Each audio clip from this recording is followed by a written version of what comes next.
Last வீடியோல ஸ்னோக்கல்மி falls நம்ம மேல இருந்து பார்த்தோங்க. ஃபால்ஸ மேல இருந்து கீழ போய் நம்ம பார்க்கணும் அப்படின்னா 1 டூ 1 1/2 மைல் ட்ரெயில் வாக்ல நடந்து போய் பார்க்கலாங்க. இல்ல பெரியவங்க இருக்காங்க அவங்களால நடக்க முடியலங்கிற பட்சத்துல நம்ம கார்ல கூட நம்ம கீழ போய் பார்க் பண்ணிட்டு அந்த ஃபால்ஸ பார்க்கலாங்க. கீழ போனதுக்கு அப்புறமா ஒரு பெரிய பைப் லைன் குடுத்திருக்காங்க. அது என்னன்னு பார்த்தீங்கன்னா ஸ்னோக்கல்மி ஃபால்ஸோட ஹைட்ரோ எலக்ட்ரிக் ப்ராஜெக்ட் தாங்க அது. அங்க வந்து 2 பவர் ஹவுஸ் இருக்கு.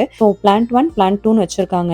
1898ல பிளான்ட் 1 ஸ்டார்ட் பண்ணிருக்காங்க. ஸ்னோக்கல்மி ஃபால்ஸ்ல இருந்து கீழ 270 அடி ஆழத்துல இந்த பவர் ஹவுஸ் வந்து ஸ்டார்ட் பண்ணிருக்காங்க. இது உலகத்திலேயே ஃபர்ஸ்ட் அண்டர் கிரவுண்ட் பவர் ஹவுஸா இருந்திருக்குதுங்க. 1910ல பிளான்ட் 2 ஸ்டார்ட் பண்ணிருக்காங்க. பிளான்ட் 1ல இருந்து 1/4 மைல் தள்ளி தான் பிளான்ட் 2 ஸ்டார்ட் பண்ணிருக்காங்க. இந்த 2 பிளான்ட்ல இருந்தும் 54 மெகாவாட் எலக்ட்ரிசிட்டி வந்து ஜெனரேட் பண்றாங்க. ஸ்னோக்கல்மி ஃபால்ஸ்ல கீழ போய் அந்த ஃபால்ஸ பார்க்கும்போது ரொம்ப ரொம்ப சூப்பரா இருந்துச்சுங்க. அதுவும் ரெயின்போவோட அந்த ஃபால்ஸ பார்க்கும்போது சான்ஸே இல்ல, அவ்வளோ ஒரு அழகா இருந்துச்சு.